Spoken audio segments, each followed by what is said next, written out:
2 Chronicles, chapter 1. Now Solomon the son of David was strengthened in his kingdom, and the Lord his God was with him and exalted him exceedingly. And Solomon spoke to all Israel, to the captains of thousands and of hundreds, to the judges, and to every leader in all Israel, the heads of the fathers' houses. Then Solomon, and all the assembly with him, went to the high place that was at Gibeon, for the tabernacle of meeting with God was there, which Moses the servant of the Lord had made in the wilderness. But David had brought up the ark of God from Kirjath-jearim to the place David had prepared for it, for he had pitched a tent for it at Jerusalem. Now the bronze altar that Bezalel the son of Uri, the son of Hur, had made, he put before the tabernacle of the Lord. Solomon and the assembly sought him there. And Solomon went up there to the bronze altar before the Lord, which was at the tabernacle of meeting, and offered 1,000 burnt offerings on it. On that night God appeared to Solomon, and said to him, Ask. What shall I give you? And Solomon said to God, You have shown great mercy to David my father, and have made me king in his place. Now, O Lord God, let your promise to David my father be established, for you have made me king over a people like the dust of the earth in multitude. Now give me wisdom and knowledge, that I may go out and come in before this people, for who can judge this great people of yours? Then God said to Solomon, Because this was in your heart, and you have not asked riches or wealth or honor or the life of your enemies, nor have you asked long life, but have asked wisdom and knowledge for yourself, that you may judge my people over whom I have made you king, wisdom and knowledge are granted to you, and I will give you riches and wealth and honor, such as none of the kings have had who were before you, nor shall any after you have the like. So, Solomon came to Jerusalem from the high place that was at Gibeon, from before the tabernacle of meeting, and reigned over Israel. And Solomon gathered chariots and horsemen. He had 1,400 chariots and 12,000 horsemen, whom he stationed in the chariot cities and with the king in Jerusalem. Also, the king made silver and gold as common in Jerusalem as stones, and he made cedars as abundant as the sycamores which are in the lowland.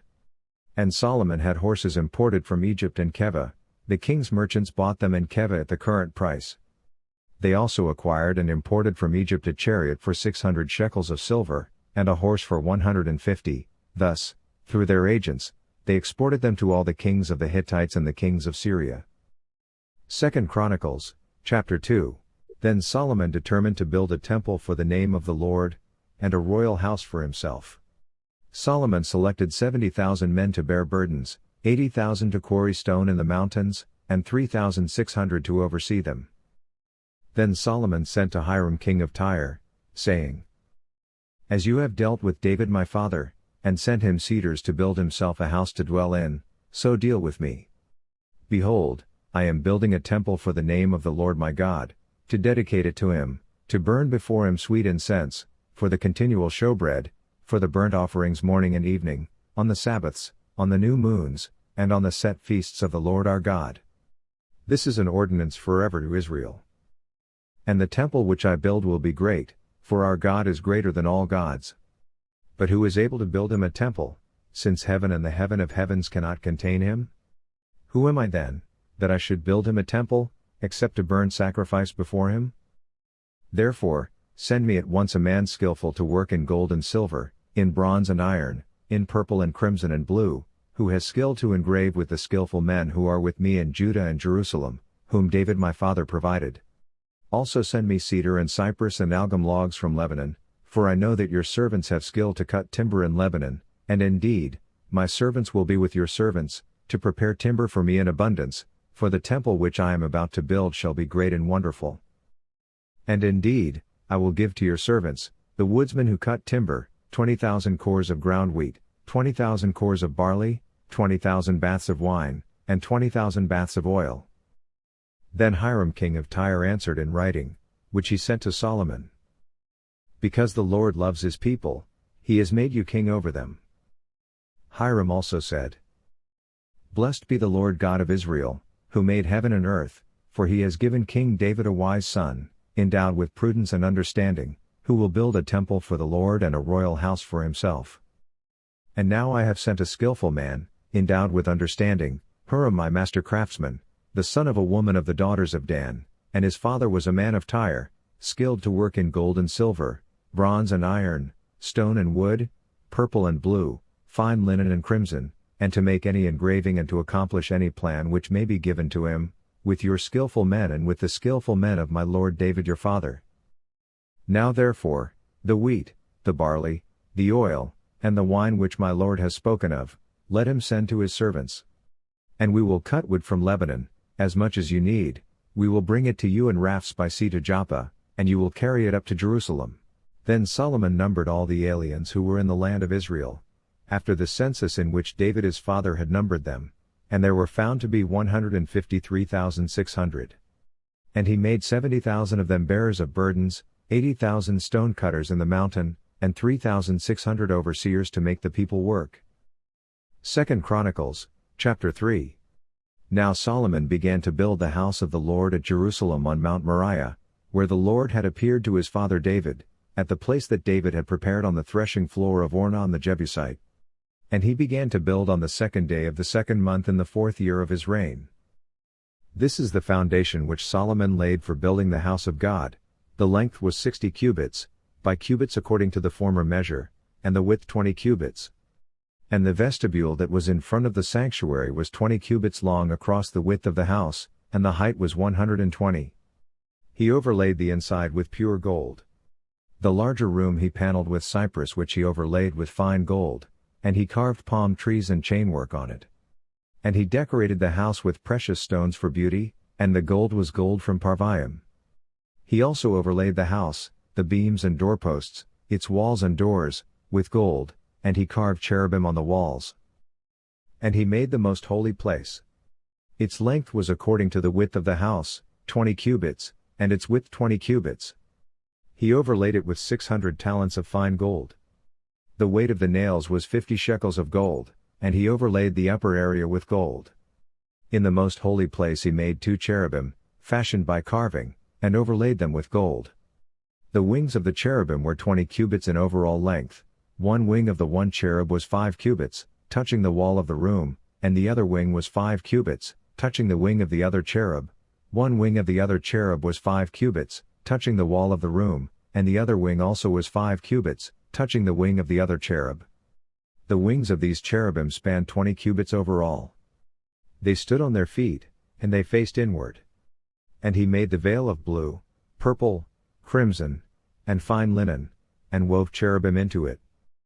Also, he made in front of the temple 2 pillars 35 cubits high, and the capital that was on the top of each of them was 5 cubits.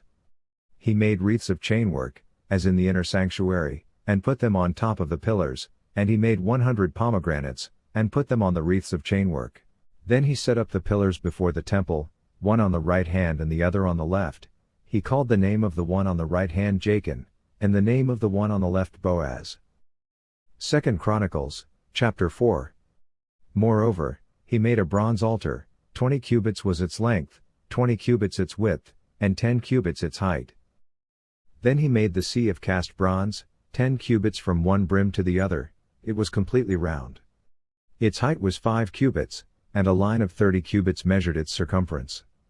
And under it was the likeness of oxen encircling it all around, 10 to a cubit, all the way around the sea. The oxen were cast in 2 rows, when it was cast. It stood on 12 oxen, 3 looking toward the north, 3 looking toward the west, 3 looking toward the south, and 3 looking toward the east. The sea was set upon them, and all their back parts pointed inward. It was a handbreadth thick, and its brim was shaped like the brim of a cup, like a lily blossom. It contained 3,000 baths. He also made 10 lavers, and put 5 on the right side and 5 on the left, to wash in them, such things as they offered for the burnt offering they would wash in them, but the sea was for the priests to wash in. And he made 10 lampstands of gold according to their design, and set them in the temple, 5 on the right side and 5 on the left.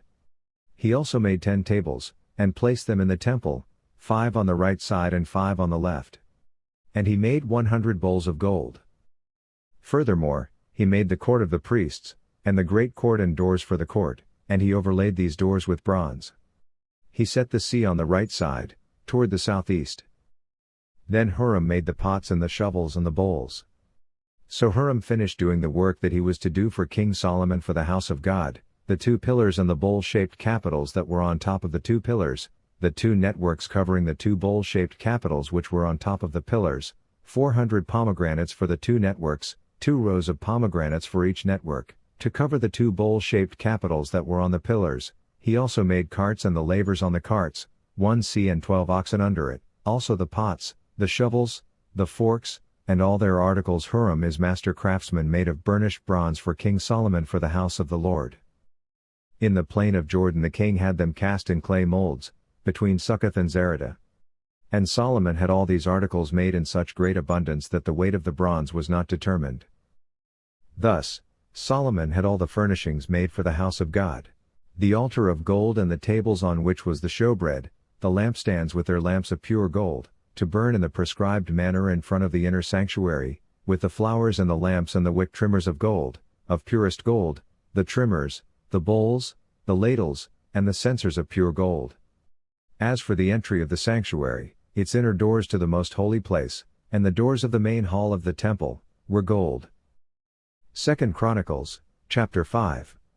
So, all the work that Solomon had done for the house of the Lord was finished, and Solomon brought in the things which his father David had dedicated, the silver and the gold and all the furnishings.